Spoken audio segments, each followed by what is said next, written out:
Hi, I'm Jeff Ray, your host for Economic Outlook, and I want to welcome you to our show. Thanks for joining us each week as we discuss the people and the companies and the projects that are driving the region's economic growth.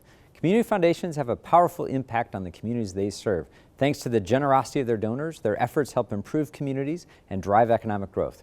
We're sitting down with the leaders from the Elkhart and St. Joseph County Community Foundations to find out more about their good work, coming up on Economic Outlook.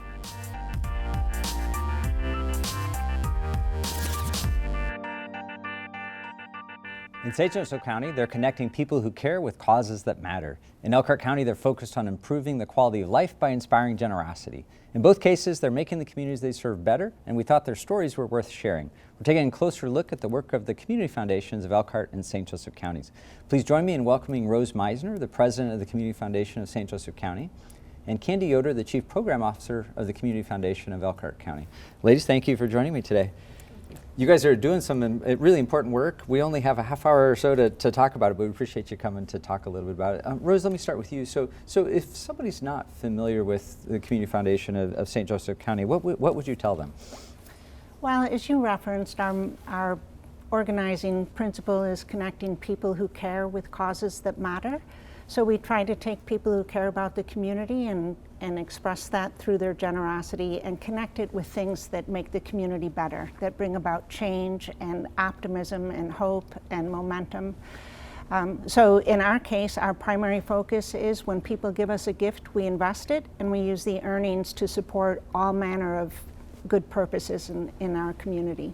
Great. And Candy, come your way, sort of similar, tell us about the Elkhart County Community Foundation. Well, we're built the same way as all community foundations in terms of folks who generously leave their wealth with our organization. We invest it and then use those earnings to make a difference in the community.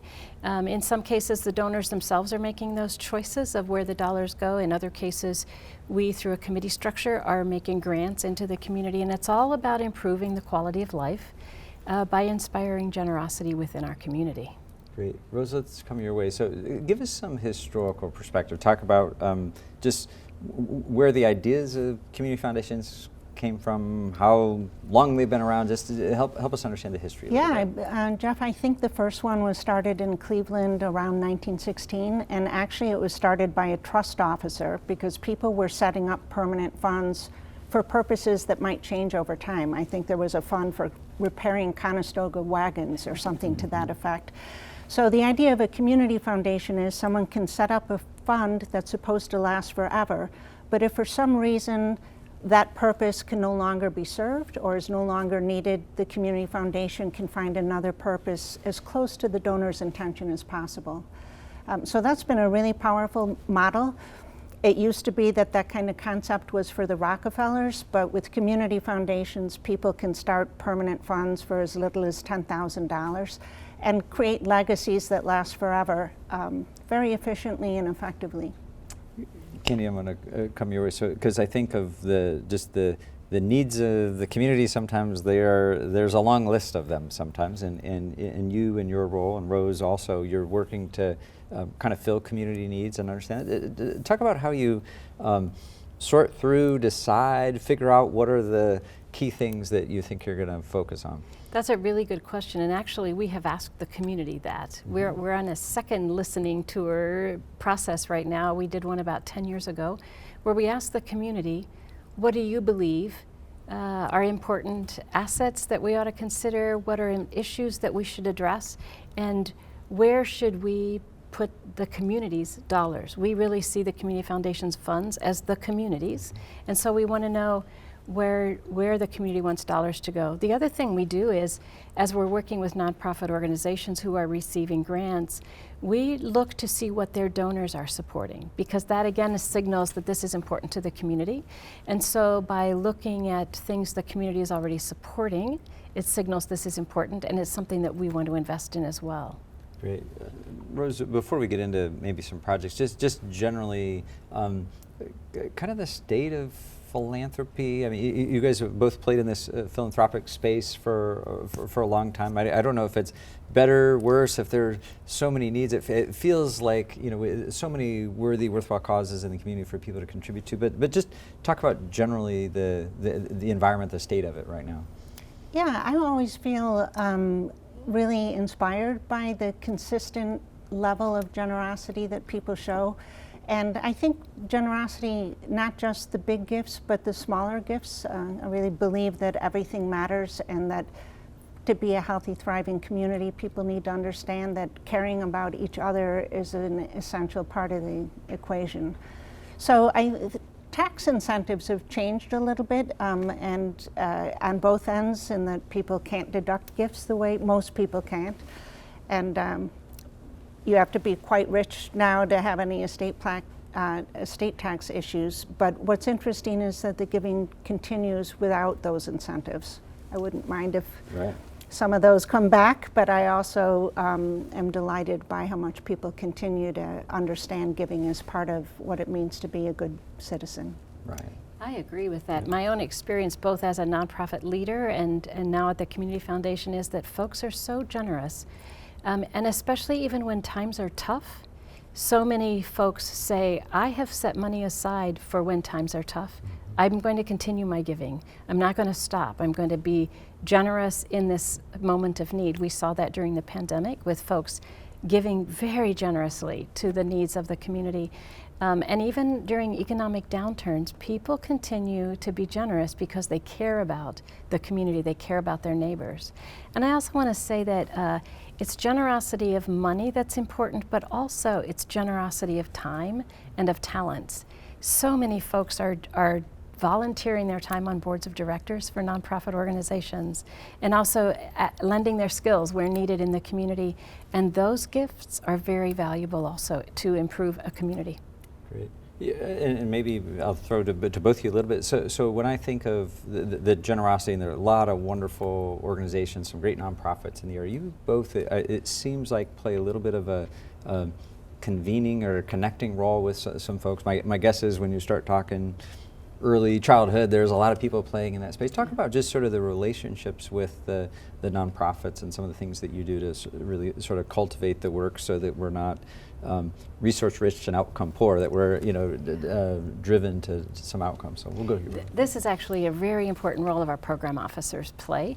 Making connections between nonprofits and also businesses who care about those issues is something that our program officers become very skilled at, and help nonprofit leaders think about the whole of their work. You know, many times nonprofits are started by people who care deeply about a cause, and they may not be thinking about the business side of things or what it takes to build a strong organization. And that's where a community foundation can offer support and coaching and even workshops. We have a series of calendared events that we call the Learning Center that includes workshops and trainings, and we provide some coaching, because running a nonprofit is running a business, and to the extent we can strengthen the infrastructure of those businesses, the stronger they'll be. And in addition to your point of bringing together folks who do similar work, you can realize efficiencies and move movements forward by bringing folks together. It's something we do a lot of. Yeah. You know, Jeff, I'm thinking the Community Foundation just awarded our Leighton Award for Nonprofit Excellence. We were really pleased to bestow it on the Boys and Girls Club for some incredible vision and work they're doing to help kids recover from the pandemic. And when we started that program 20-some years ago, someone kidded me, well, what are you going to do after the first 2 or 3 recipients, as if we were going to run out of excellent nonprofits. I cannot believe the strength of our nonprofit community. I could start naming the names of organizations. I was with Aaron Nichols and Juan Constantino yesterday from South Bend Civic and the CASA. There's no point to the Community Foundation without the frontline work that our local charities and arts organizations are doing. And it's just an honor to carry their flag, talking to donors and telling them that your money can make a difference. Great. Well, I encourage our viewers to watch our last episode, which had some great nonprofit leaders, including Boys and Girls Club and the La Casa on there. So we're going to take a quick break here in the studio. We're going to go out to the field. We sent George Lefignotis, my co-host, out to dive deeper into the topic. George, let me toss it to you. Thanks, Jeff. I'm back down in Marshall County. This time, I'm downtown Plymouth, and I'm joined by Linda Yoder, Executive Director of the Community Foundation for Marshall County. Linda, thank you for being with us. Oh, thank you for coming down to see us. Linda, I've been looking through your brochure because I must admit, I was not that familiar with what a community foundation does. So before we get into kind of some of the splashy, cool projects that you guys actually have helped create and get over the finish line, tell me your view of what is a community foundation? Yes, well, the real strong suit for a community foundation is endowment funding.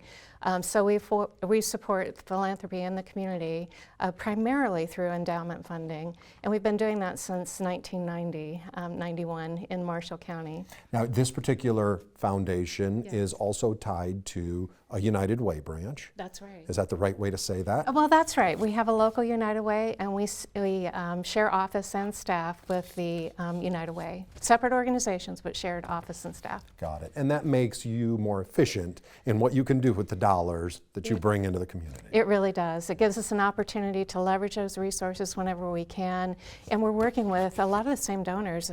We just have a conversation about what it is they want to accomplish, and then we help them find the path to do that.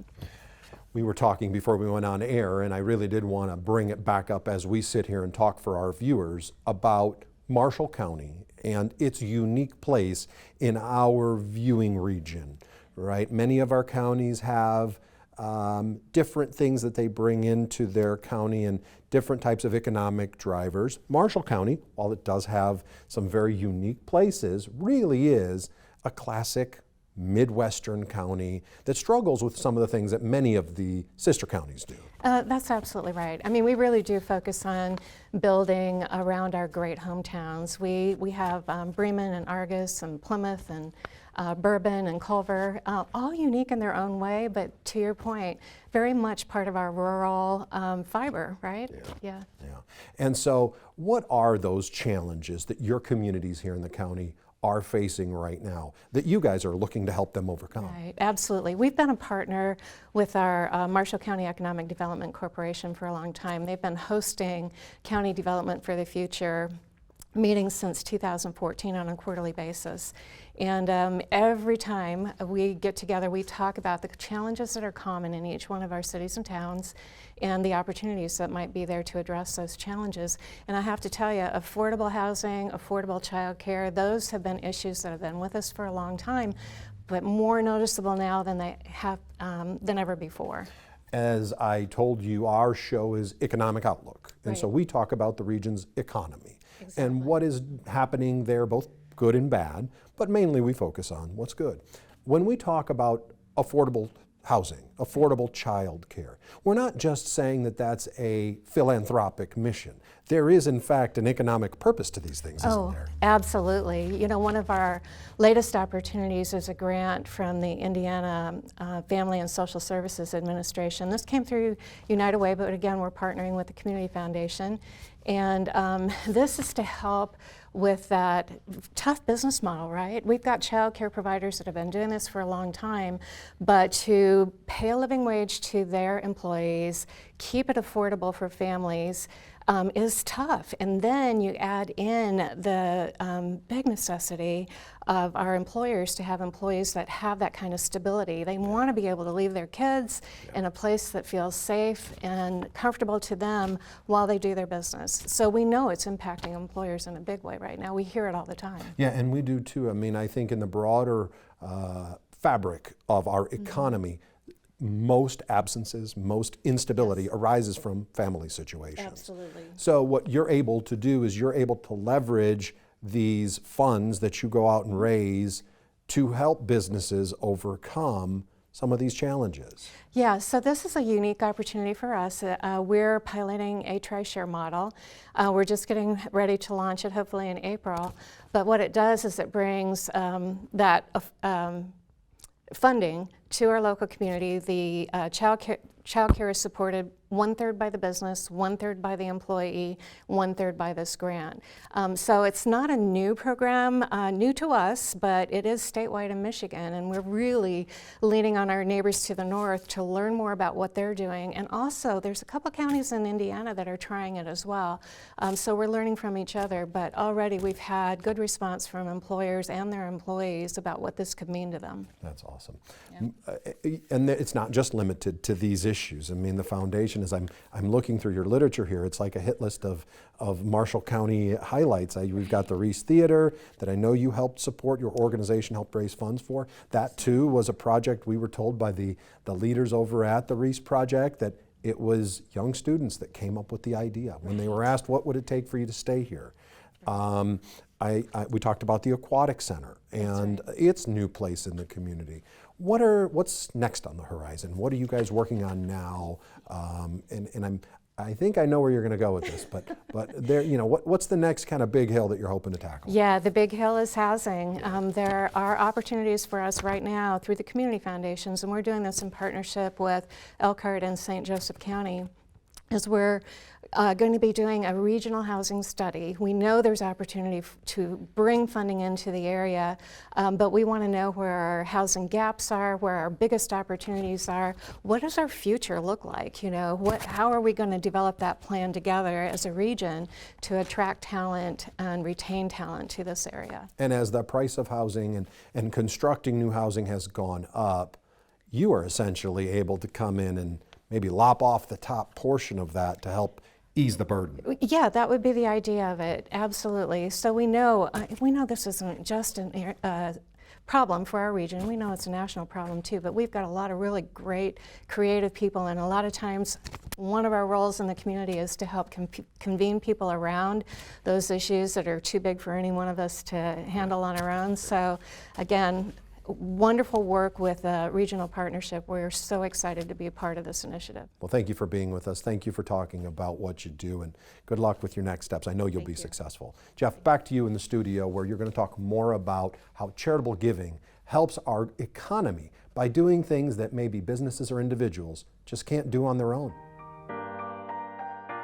George, thank you. Appreciate the inside look there. Candy, you want to come back your way and maybe spend the rest of our time talking specific projects. We've kind of laid the groundwork for sort of high level, but you've got some priorities now that as you've listened to the community and understood the community need that you're working on. Give us an example of one of the programs really important to you.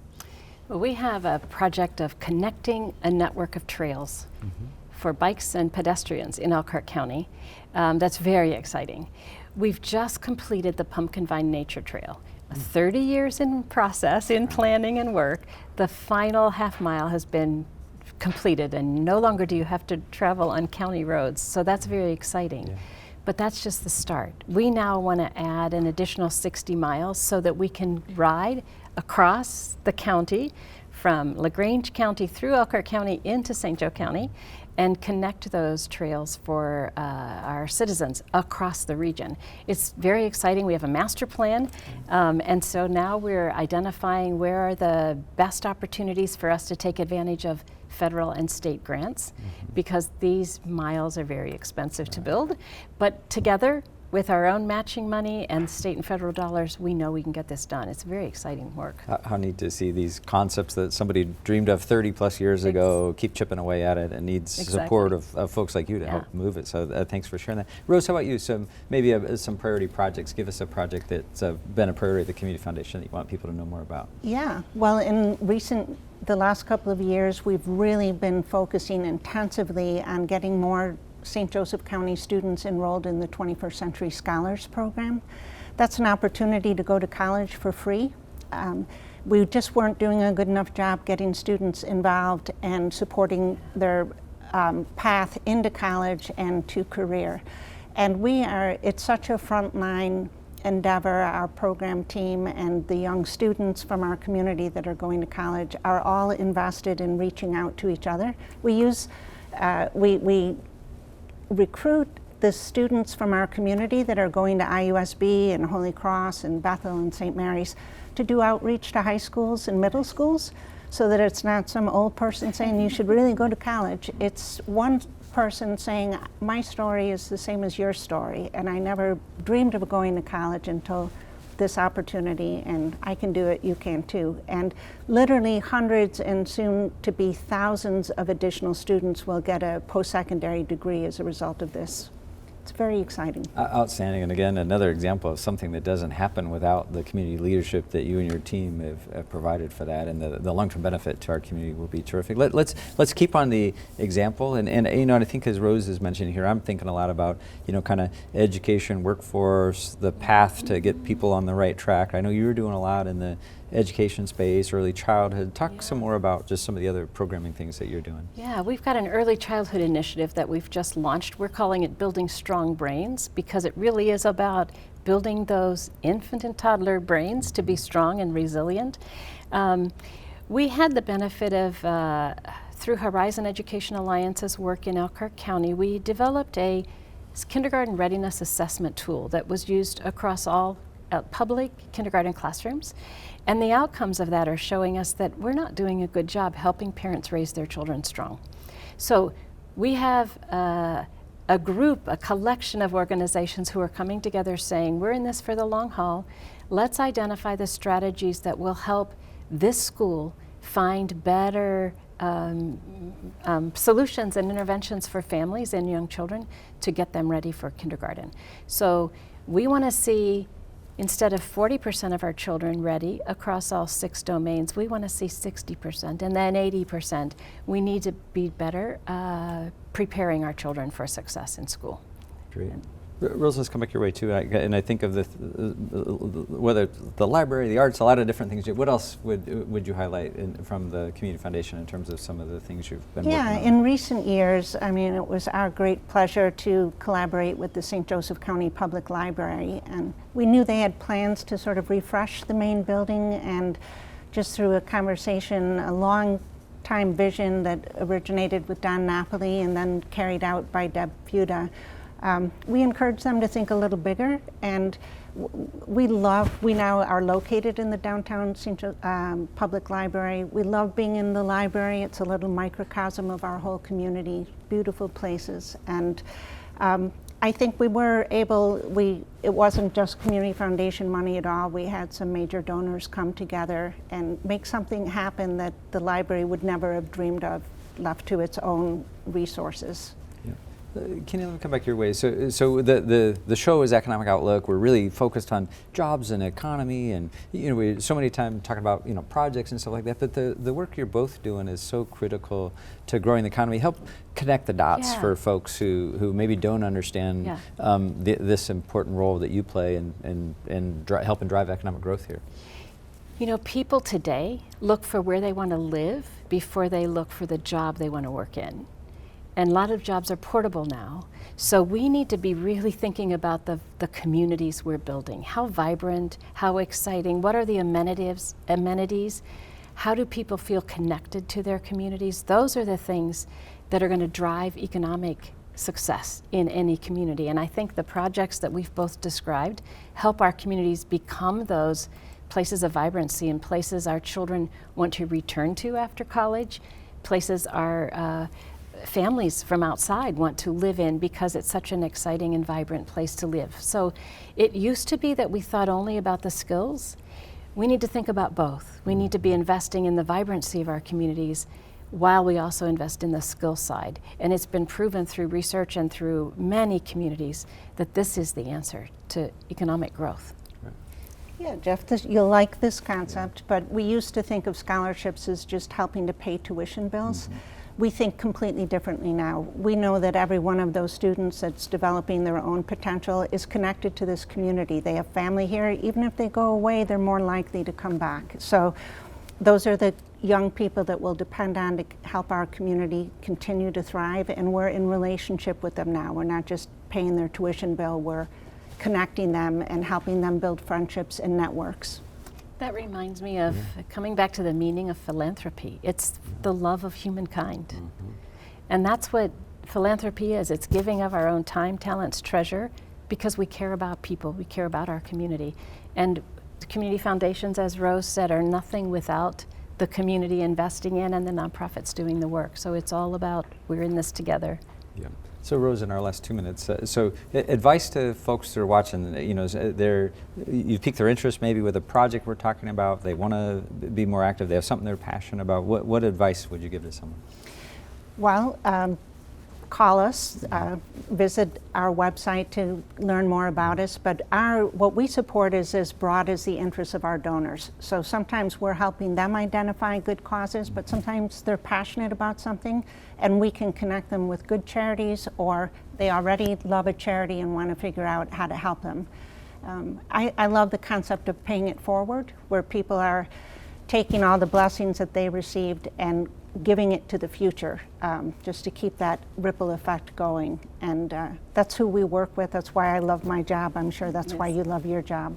Yeah, and you know, it's interesting because I think we talked about it earlier. Like, I haven't made my millions yet, so you're not talking about me, but that's not true, right? You sort of need everybody, whether they're supporting on a smaller level. So in our last 30 seconds or so, talk about advice for those folks. Yeah, every dollar matters and every minute matters. So as I said earlier, it's about money, yes, and it's about your time and your talents.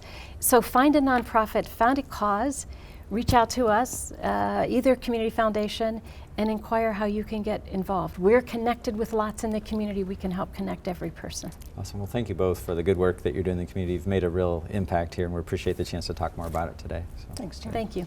That's it for our show today. On behalf of the entire team here at PBS Michiana, thank you for watching or listening to our podcast. To watch this episode again or any of our past episodes, you can find Economic Outlook at WNIT.org or find our podcast on most major podcast platforms. We also encourage you to like us on Facebook or follow us on Twitter. I'm Jeff Ray. I'll see you next week.